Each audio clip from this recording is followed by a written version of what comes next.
Hello everyone, it's me Joseph Harwood and I've missed you guys so much. Oh my god, I've been so away from doing this kind of video format kind of update that I thought it was so overdue I needed to do one. Now, I got my friends to ask me some questions because they know what's been going on with me. I've been so busy doing things in my offline career, which has been really exciting. And I wanted to give you guys an update, but more in like an old-fashioned format because I only want to do social media today if it's something that I can enjoy. And sometimes I think like I've got to figure out a hybrid between the old and the new. Now, I definitely made a misstep because she forgot to charge the microphone. So we've got the new camera, the new lighting. I don't know what we feel about it. We're going to have to test the waters and see how it goes. But I think it looks okay from what I can see. But as we go on, we will adapt because I'm definitely got, with the projects that I'll talk about, there'll be lots of things coming. So the first question I was asked is, where have you been? Now, lots of things have been going on in my personal life, and I spoke about this a long while ago in a couple of slight videos because in about the last 28 months, there has been a succession of massive emergencies within my family. Now, at the time we launched my Mac collection, I would actually have pulled out of it because the week that we were filming at Estee Lauder, I actually had an incident where my dad nearly died in a car accident. He wasn't in a car, but it was a result of a car. And it was just a disaster. He was actually, when we were going to London, he was still unconscious. He was in and out of things, and it was a nightmare. It was one of the worst professional experiences I've ever had in my life. And I thought the best thing to do would just be to keep on keeping on, as his wishes were. And thankfully, he's okay.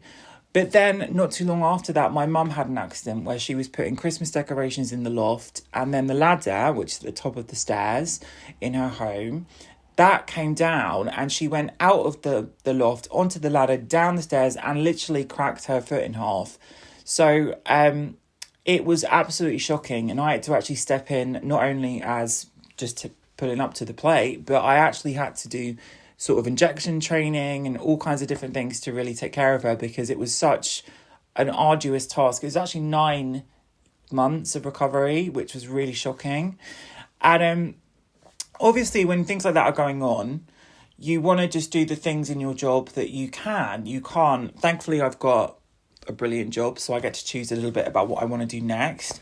But it was very frustrating for me because I couldn't put on a smile and just be like, oh, I'm going to have a wonderful, wonderful, wonderful little blog online when I really wasn't feeling wonderful at all. And thankfully, she's back to normal. So during that time period, I was going through my 10th year of having a visual impairment, not being able to learn to drive, not being able to go into various situations in my life, like working as a makeup artist, like doing cameras under bright lights, because I had a visual impairment. Now, this started many years ago. I've done lots of stories about it. I'm not going to go into it in this particular video. But whilst I was actually working in Austria, I went to a medical facility because I really thought that I needed to give myself some self-care after that happened in my family. And I started to do a few treatments that were newly available to me. And I'm not going to go into those either because they're going to be coming out in something later. But the baseline is, by the time I got back to England, I started to notice that I was struggling to see with the glasses I was wearing. And my mum insisted that I go to the hospital because of all the problems I've had, when I was awake, needles jabbed in my eyes and things and tests and everything you can imagine. It's been horrific. But what I was gleefully excited about, which I've said in a couple of my JoJo Drives Us Crazy videos, is that the eyesight came back. So after years and years of having an open hole in my eye, the hole began to heal. I have to wear specific glasses and different lenses now. So I've got to use very, very like blue light blocking glasses just to protect my retina health and things. But it's been a miracle because in that time, it was like I've been like a champion racehorse kept in a stable. That's what I felt like for the last decade. And don't get me wrong, I've done so many amazing things. It's not like I'm regretful in any way. But I really wanted to do more. I wanted to do more visual art. Obviously, the work that I've done has gone on to inspire generations of people's artwork. So it's like to be in that position and to have done a lot of this stuff before it became mainstream, and then it becomes mainstream, but you can't then do your job, it was just debilitating. And to have the ability now to learn to drive, to get everything back in order has been exceptional. And I lost 3 stone. I've been working out with a new personal trainer, which is amazing. Because I used to go to the same guy that did Jacksepticeye. And I don't think he quite got that I didn't want to put on muscles in my arms and things. I just wanted to look lithe because I won't be able to fit any of my fabulous clothes, of which I have multiple fabulous one-of-a-kind things. It's like, no, I can't have 2 big arms and things. So anyway, we found a new trainer who's amazing. And it's just been a transformation. I feel like a new person. I've been learning to drive. I've been spending loads of time with my family over the summer holidays because my 2 beautiful nieces are the loves and light of my life. I can't even describe it. And we've just been doing so much stuff. And I think a few more questions we'll talk about work stuff, but I'll go into that as things go on. So the second question is, why did you take a step back from social media? And as I just said, I wasn't able to do it to the best of my ability. And I remember in 2016 when I tried to put out the tutorials the first year of the eye injury. And I remember distinctly when I did the lion face transformation, it's kind of inspired by Tiana Taylor in that Kanye video. And I just was struggling to the point of just, I could not see, could not do what I wanted to do. And it was a waste of effort, waste of energy, waste of makeup, because I literally had no ability to see up close. I had no close-up concentration vision at all. So, that's why I took a step back. But I didn't ever take a step back in terms of not wanting to post things. I just did things in a different way. Instead of being the focus of the videos, which I could do in my sleep, I wanted to build a second website called Journal. And that is my baby, really. It shows everything about my life that's no one got to see when I was doing YouTube full time. It's been entirely shot by my camera phone, my iPhone.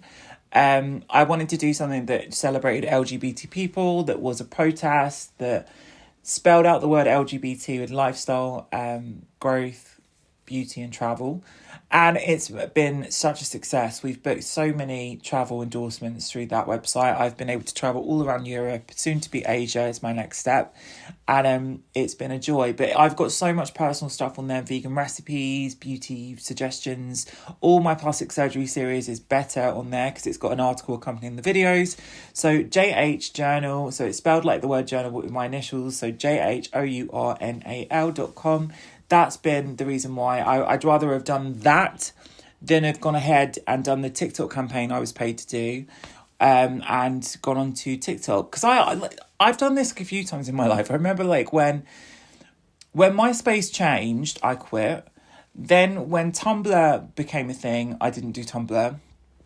And now TikTok's a thing, I didn't want to do TikTok. So I dive in and out of what I want to do. And then when I feel like the type of atmosphere I'm going to be posting in is fertile, I will dive into it.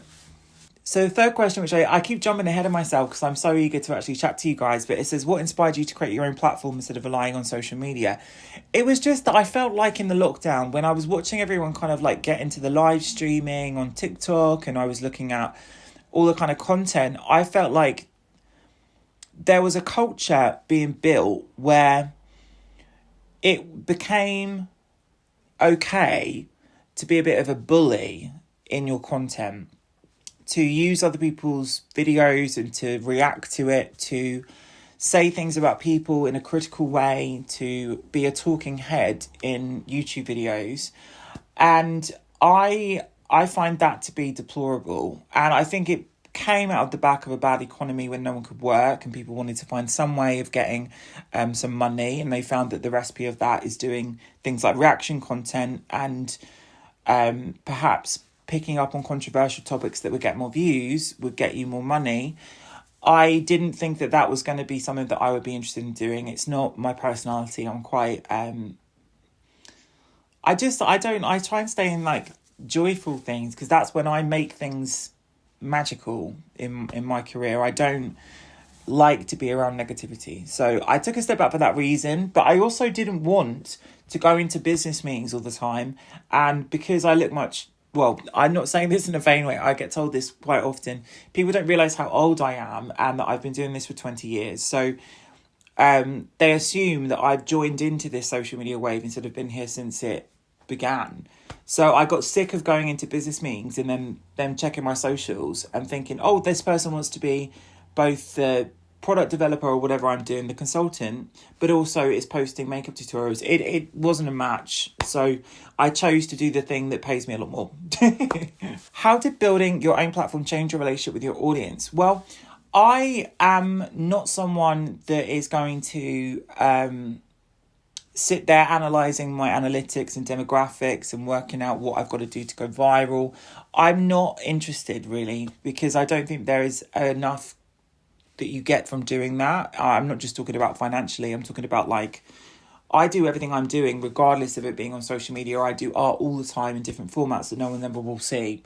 I have to feel gratified by doing things, and it's not transactional. I'm not doing it to get something back. If I like it and I'm proud of it and I want to share it with people, I love doing that. And I love the connection I have with people that have followed me from the beginning. But I've definitely learned that people have a very fickle sense of support, because I assumed that everyone that was super fans of my work were proud of me because of my talent and what I can do artistically. But actually, what I think that the attraction to my stuff is that I was so viewed. So I think that there is this kind of like, people have this very open secret that they want to be a famous success story. And when they see someone that's done that, they kind of fake a friendship with it because they want something transactional out of it. And if you are only interested in me because of the platform I built on YouTube, then I don't want you to be someone in my personal life. I mean, I support you in what you're doing as a human, but I wouldn't open my friendships or my inner circle to someone that was only interested in me because of the fact I was a social media creator. It's like, that's not... I never even saw myself like that. I did it on YouTube for 3 years and I happened to fall into it at the right time. It was complete luck. It wasn't to do with anything specific to me. I just had an image that popped off with the mermaid stuff and thousands of people loved it. I won a reality show at that time and that's what it was about. But it wasn't really about me. It was just... Well, I guess it was me because I'm still here. So it's not like it was me, but it was just the timing and the luck of it, because it could have happened to any of my friends, really.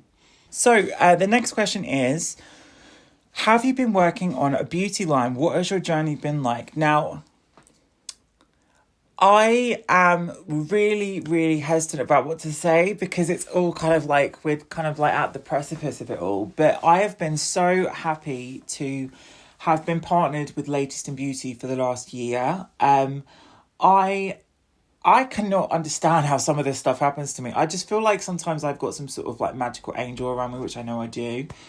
But it's like extraordinary because I had the fastest selling TikTok curation box. I think they did like £200,000 of sales in a week. And I don't post content.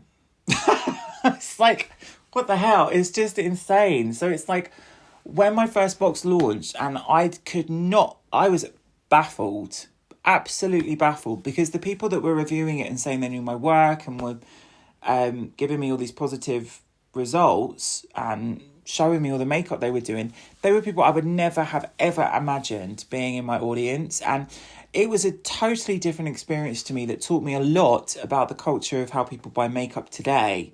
And to have 2 successful collabs come out in quite a short period of time and seeing all these other people try and do the same sort of box thing, they're not going as well. It's kind of like, no, I'm kidding. No, it just makes me laugh because I'm like, how does this happen? Because I'm not sat there churning out viral performative stuff. I'm just doing what I feel like doing. And actually, to be perfectly honest, I've been really enjoying consulting and I've been working with a lot of brands and I've been developing a lot of their products. So I work with Shark on their beauty masks. I've done lots of different things where I have been working with kind of like indie brands a little bit, which I really like. Some have gone well, some I get really annoyed about because they just do not get the advice you're giving them and they kind of go off on their own, and I've got no time at the moment to handle that kind of shenanigans, so I just let them get on with it. But no, it's been extraordinary. I've had the most fantastic year since my eyesight's come back. I just feel like I've been given every opportunity in the book, and we've got more collaborations coming out. I designed some lashes, which are really exciting. I've got I haven't got the contract through, so I don't actually want to tell you what it is, but it's something that's aligned with me since the get-go. So if you've been following me since the beginning, that might be a hint, because it's very, very, very exciting, and such the right time to do it, I think. Then we've got my fragrance, which I'm really excited about, because that has been in development for 2.5 years now. It's been finished and surveyed and tested and package tested. And what you actually have to do when you're building a new business is you have to figure out which product you're going to market first. You have to start off with one individual SKU, which is the type of product. And if I've got a collaboration coming out, which is now scheduled and booked in and paid for, I can't release a perfume at the same time as that and market two things at once, because the people that might only have enough money to buy one of those products are going to miss out on the second one.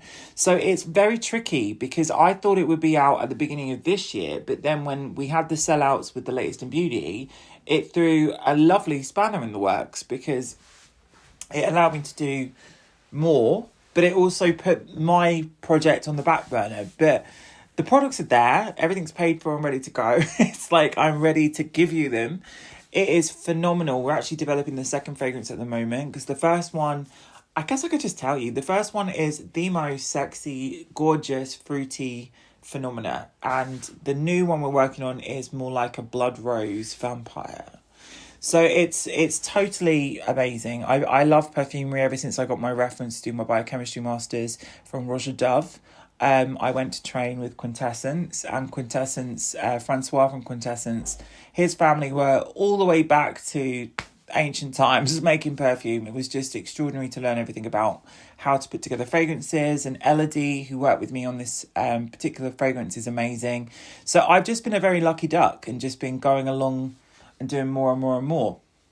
Anyway, next question. Okay, so this one, I know my friend asked me this because they know what's coming. So they're talking about plastic surgery because I've lost a lot of weight. And the thing is, I went through this process of, I actually broke my own foot and I couldn't really walk, and I started to put on more weight and I just couldn't work out with my trainer. I didn't feel comfortable, and I just started to look in the mirror. And when you put on weight and you've had filler in your face, which I've well documented over the years here, I felt like the filler looked like it had all moved into different positions. And then when I started to get back to normal and started to look like myself again, I just thought, oh my God, I look completely mad, especially around my jawline, there, around here. It was just ridiculous. So I've had everything removed. It's all been dissolved. I did a video kind of sharing that a little while ago, which is on Journal. And I really was kind of like determined to get back to my my original face.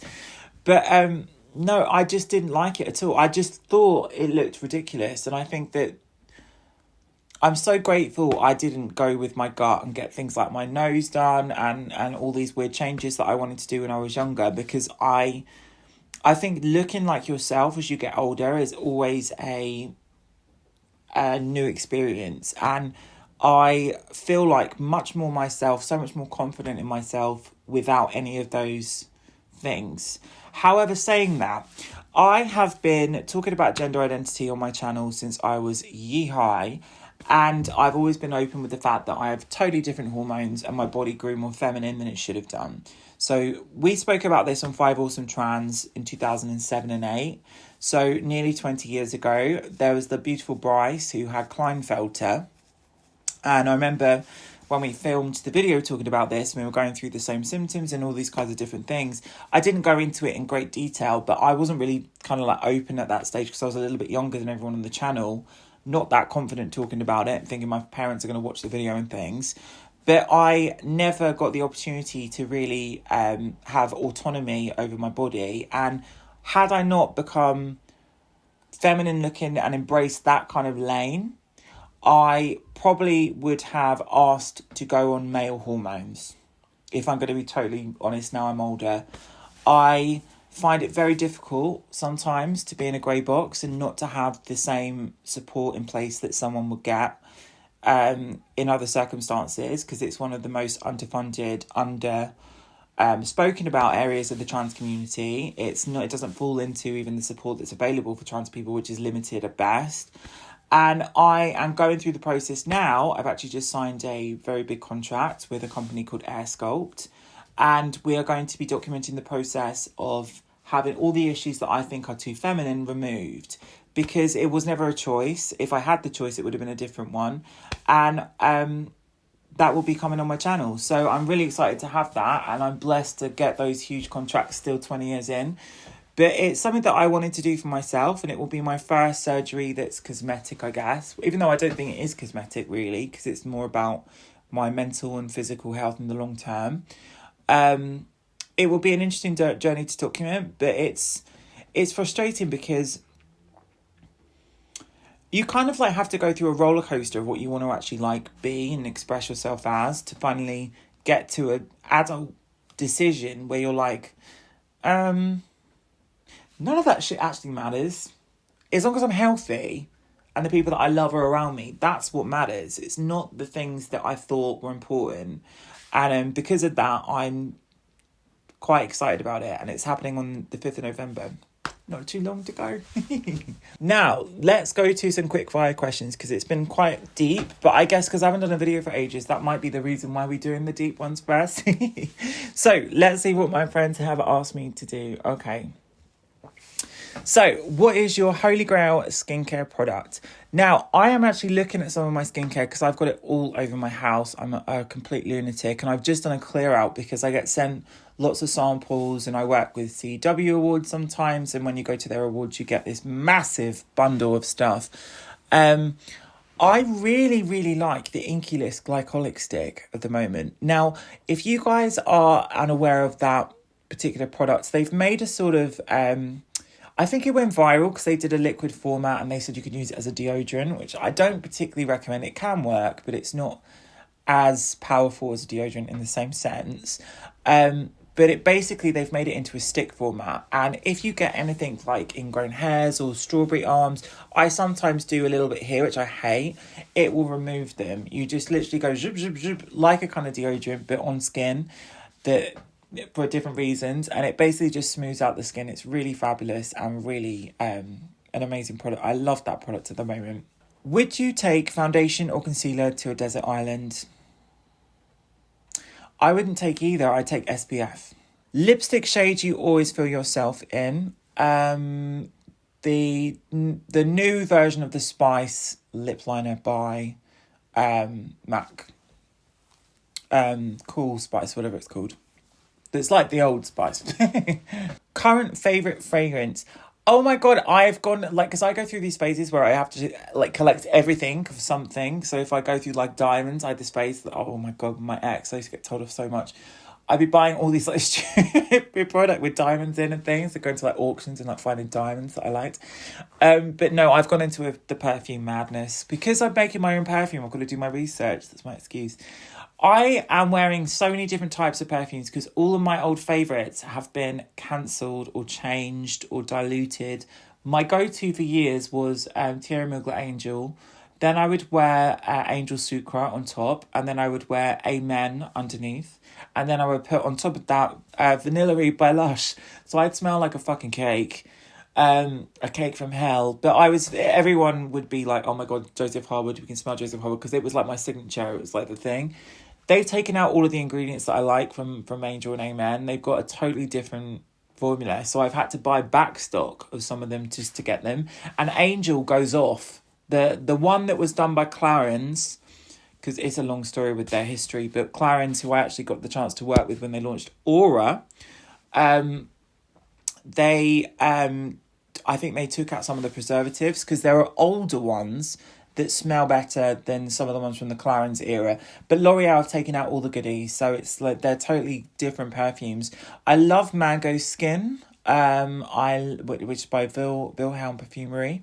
I love what am I wearing at the moment? So I do like to wear Angel Nova, but I mix it with Lychee Fizz by Kayali. I sometimes wear Aldebaran by, oh my God, Baptiste, a long word. I've got the chance to go to their beautiful Alice in Wonderland store in London with their PR, which is lovely. But that's not a Joseph Harwood fragrance. It's just so weird that I like wearing it sometimes. What else am I wearing at the moment? Oh my god. There's one called Thumb Sucker by Skooga. So Skooga Stoden, which is like a witchy brand that I love, that's from the Baltic area of the world. I absolutely love that one. It's Thumb Sucker. It kind of smells like honey in the meadow kind of thing. It's yummy. Now, my battery just died, but I was just about to say I love Sticky Dates. Sticky Dates by Lush is lovely. And what else am I wearing at the moment? I've got so many. I don't mind that marshmallowy one by Kayali, but it's not strong enough for me. Apart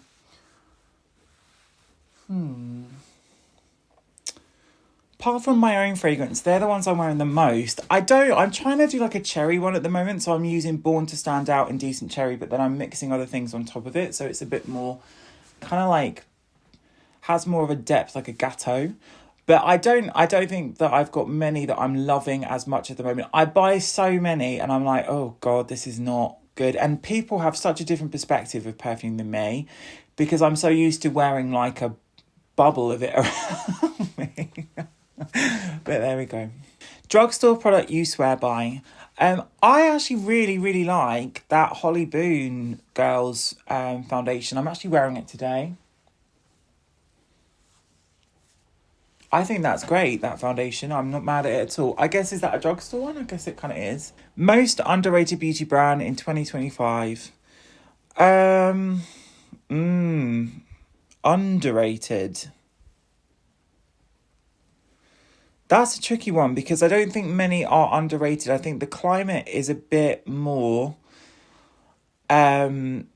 kind of trend driven, so they find a product by each brand that they love. Do you know what, actually thinking about it, Barry M was such a saving grace when I was younger, because there was very little in terms of pigment and glitter and bold colours that you can buy in drugstores, unless you were going to a costumey shop and getting Stargazer, or you're going to Charles Fox or something in London. That was the only one to go to, because they had pigments and you could mix and match, and they have bold colours in their nail polishes. So I think Barry M, actually thinking about it. Actually, do you know what? I'd like to develop something for Barry M. I think I'd do a great job with that. Makeup product you regret not trying sooner.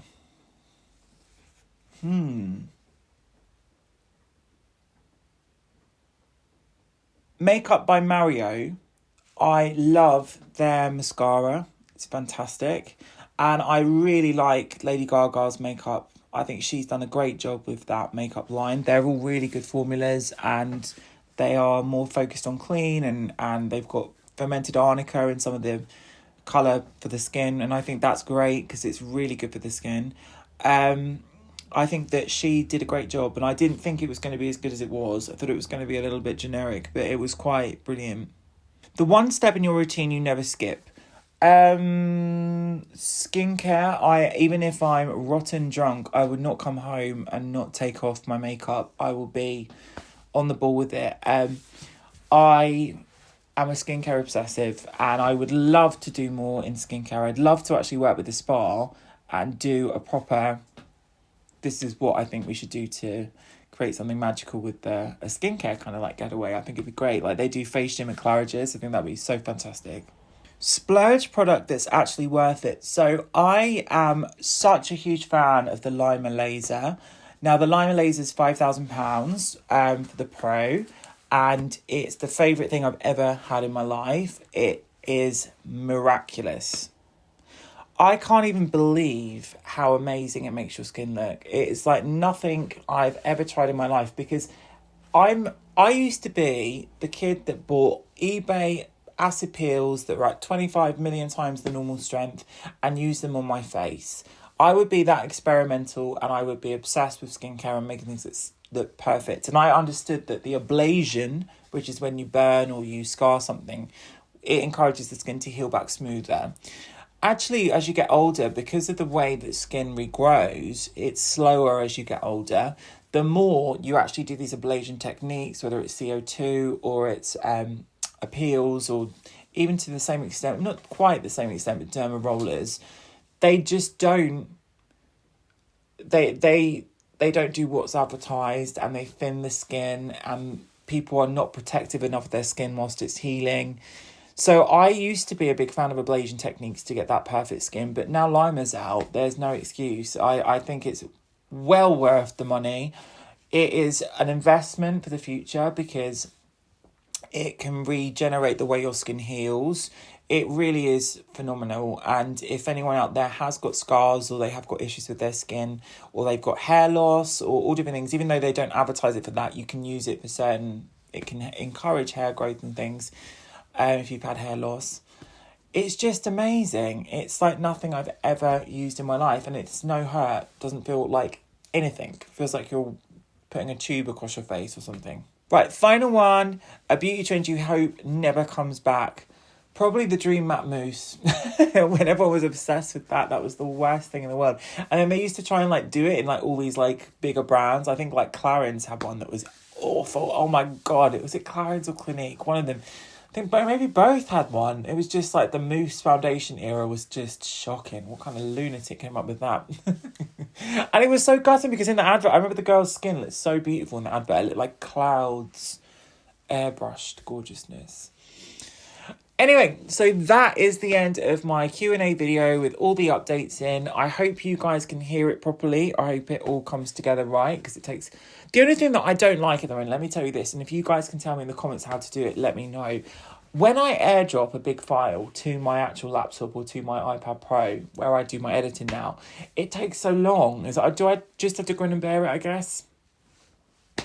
Anyway, who cares? I love you all. I'll see you in new content soon. As more launches come out, I'll do some sporadic videos. But please find me on my socials at Joseph Harwood. I post to stories all the time, post on my website journal all the time, and I'm so excited to share what's coming. Mwah!